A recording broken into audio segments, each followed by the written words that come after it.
Be patient with us, asseblief, okay? Cool beans. Let's go. Raise your hands for questions. We're still doing off at the end. At the end. Yes, asseblief. Ross? Sorry. Curtly, you must have been quite thrilled with that try in the second minute. Was that sort of a bit of the new attacking style that Tony Brown's brought in, and you guys went down the one end, down the other? Was that sort of his influence there, and is that something you've been enjoying? Yeah, no, it's always nice to contribute to the team. Yeah, I think Coach Tony brought in some new stuff, and yeah, for us to play rugby, and yeah, I think it worked well. They're on the edge for me, and yeah, like I said, it's nice to contribute for the team. You've been around long enough in the box team to experience success against Ireland and all the disappointments. What did that come to your mind when you guys watched that? Yeah, playing against Ireland is always difficult for us, especially since Russian took over. We haven't won against him, so it was a good challenge for us. I think we built a lot of squad depth, experience in the team over the last few years, so I think that helped a lot for us to win the game tonight.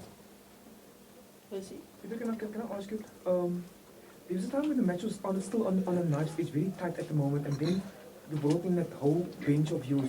Were you, as taking over as the captain, were you still confident that you guys can still maintain the lead and still secure this victory? That's the thing about this team. We always buy into what's happening.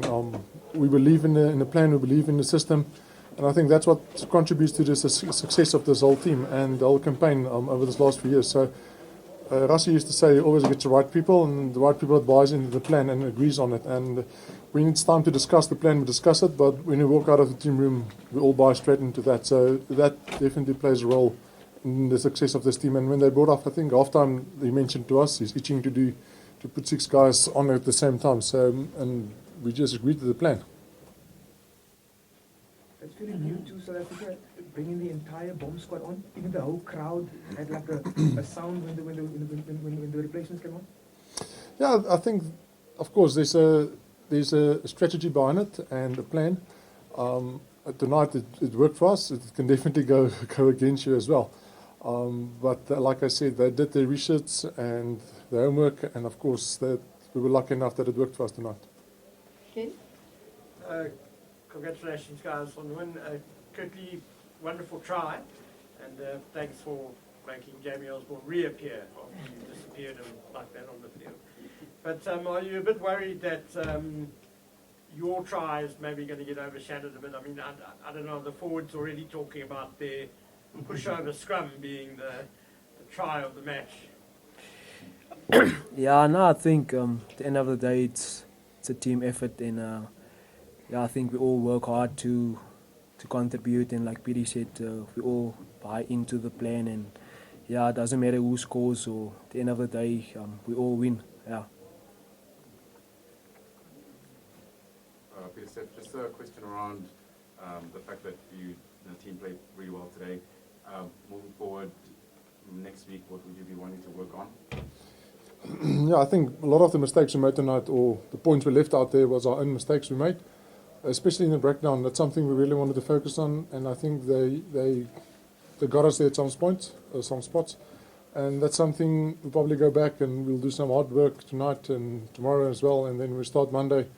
Like the coaches mentioned now, they're going to put in the hard yards now and make sure on Monday we're ready to go again, and we can hopefully be ready the next Saturday again and hopefully do a better performance. Pieter-Steph, as you mentioned that some of the guys have started blowing around the 50th. It's Loftus, it's High, it's yeah. What are you guys expecting in Durban? Do you feel you're going to be better adapted to playing there, or how do you see that? Yeah, I think it's probably going to open the game a bit more. Being next to the coast and so on, this being at altitude, but again.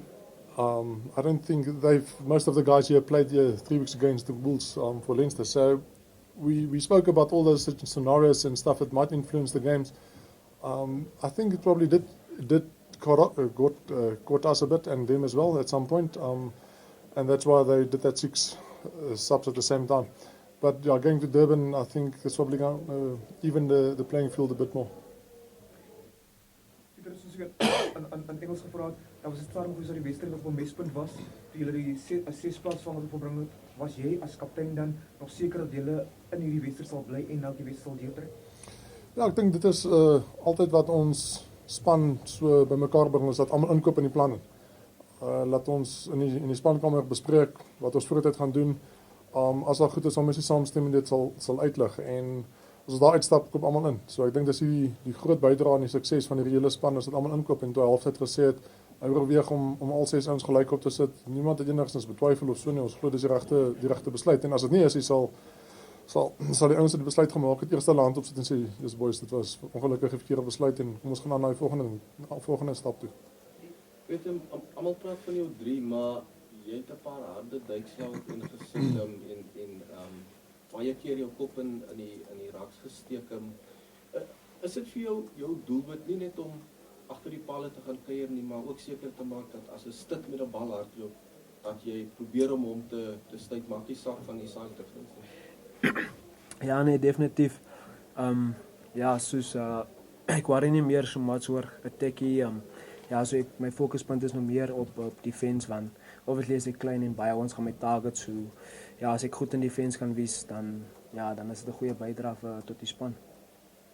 Kan jy vra, sorry as ek mag, ons het vandag vanaand weer gesien hoe groot rol, nie net die feit dat jy en Cheslin 3 drukkie, maar julle rol op die veld. Verstaan julle nou as byvoorbeeld vleuels, en jy gesê is redelik klein nou jouself, as ek het nie gesê nie.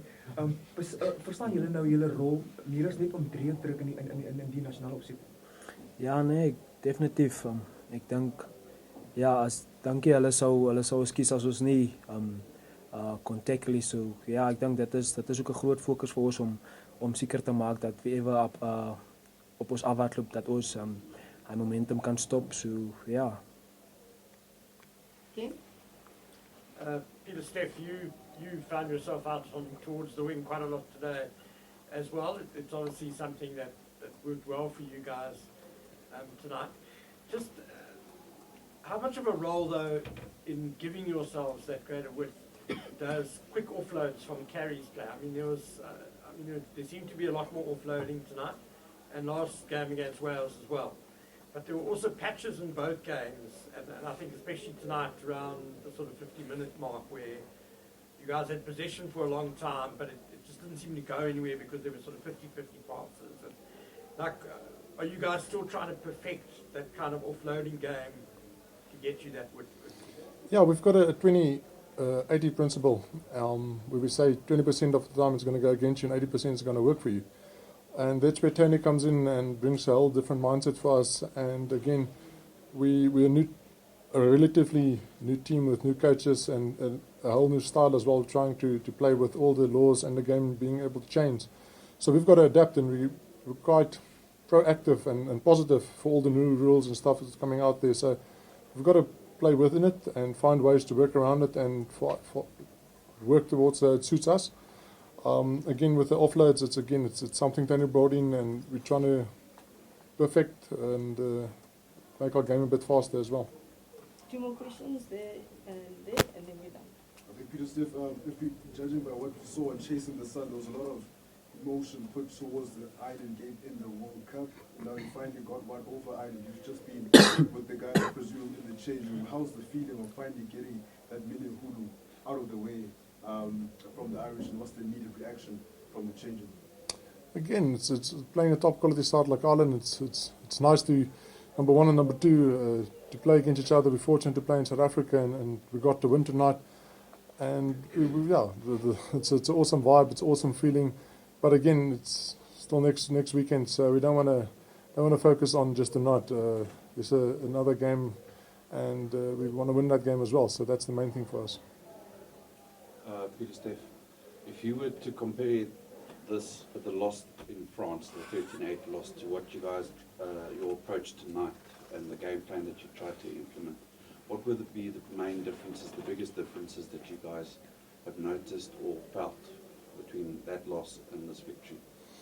In that game, we realized how big emphasis they put on the breakdown. Again, tonight, it was something, like I said, we really wanted to focus on, and they got the upper hand at some points for us. got some vital turnovers. I think they almost like if the 9 wants to pick up the ball, they try and time that counter ruck. Almost when he picks up the ball, they knock the guy, or the guy in front of on the ruck. think as you see the ball being lifted, you can switch off and almost go into the next spot, and you get counter rucked from that side. So that's something we really put a focus on. And again, we're going to focus on that for the next game as well. Guys, thank you very much. Dankie Pietie, dankie Curtis. Thank you.